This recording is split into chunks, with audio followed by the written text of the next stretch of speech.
Hi everyone, welcome to Navneet food. ఈరోజు మన recipe వచ్చేసి వేసవి కాలం స్పెషల్గా ఆరోగ్యానికి ఎంతో మేలు చేసే ఈ సగ్గుబియ్యం పాయసాన్ని ఎలా ప్రిపేర్ చేసుకోవాలో చూద్దామా. Let's start the video. ముందుగా ఒక బౌల్లో 1 కప్పు దాకా సగ్గుబియ్యాన్ని తీసుకోండి. నేను ఇక్కడ లావుగా ఉన్న సగ్గుబియ్యాన్ని తీసుకుంటున్నాను. ఇప్పుడు ఈ సగ్గుబియ్యాన్ని ఒక 2-3 సార్లు కడిగి వాష్ చేసుకోండి. ఇలా వాష్ చేసుకున్న తర్వాత ఏ కప్పుతో అయితే సగ్గుబియ్యం తీసుకున్నామో ఆ కప్పుతోన 1 కప్పు దాకా నీళ్ళను పోసుకోండి. ఈ నీళ్ళన్నీ ఇంకిపోయేంత వరకు ఈ సగ్గుబియ్యాన్ని 1-2 గంటల పాటు నానబెట్టుకోండి.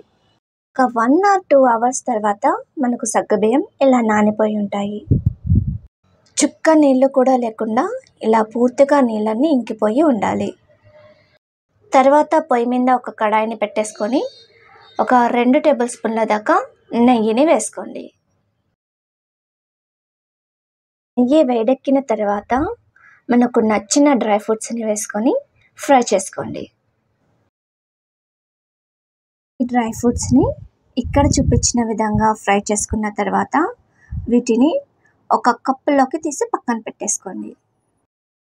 తర్వాత అదే కడాయిలోకి ఒక 3 కప్పుల దాకా నీళ్ళను పోసుకోండి.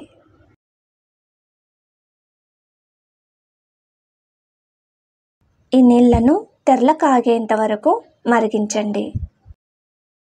ఇలా రోల్ బాయిలింగ్ అవుతున్నప్పుడు మనం నానబెట్టి పక్కన పెట్టుకున్న సగ్గుబియ్యాన్ని వేసుకోండి.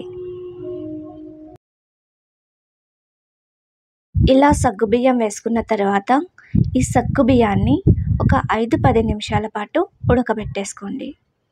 సగ్గుబియ్యాన్ని ఆల్రెడీ నానబెట్టేసుకున్నాం కాబట్టి ఇవి తొందరగానే ఉడికిపోతాయి.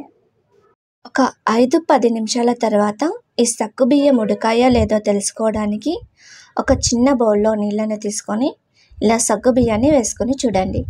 ఈ సగ్గుబియ్యం ట్రాన్స్పరెంట్గా ఉన్నాయి అంటే సగ్గుబియ్యం ఉడికినట్టే. తర్వాత ఈ సగ్గుబియ్యం పాయసానికి 1.5 కప్పు దాకా బెల్లాన్ని వేసుకోండి.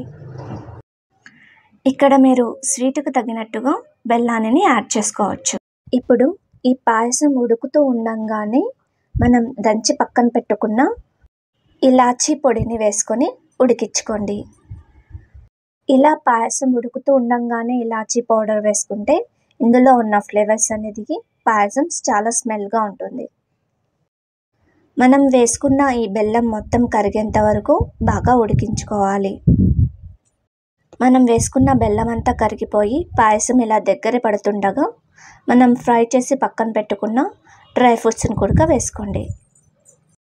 డ్రై ఫ్రూట్స్ని ఇలా వేసుకున్న తర్వాత స్టవ్ ఆఫ్ చేసి ఈ పాయసాన్ని కొద్దిసేపు చల్లార్చుకోండి.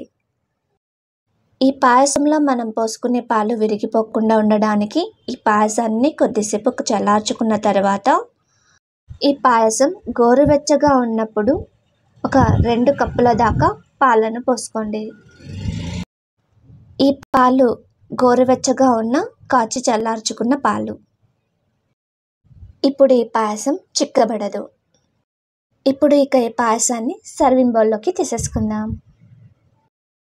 ఈ పాయసాన్ని ఈ వేసవిలో చల్లగా తినాలనుకునే వాళ్ళు ఫ్రిడ్జ్లో పెట్టుకొనైనా కానీ సరే ఈ పాయసాన్ని తినవచ్చు.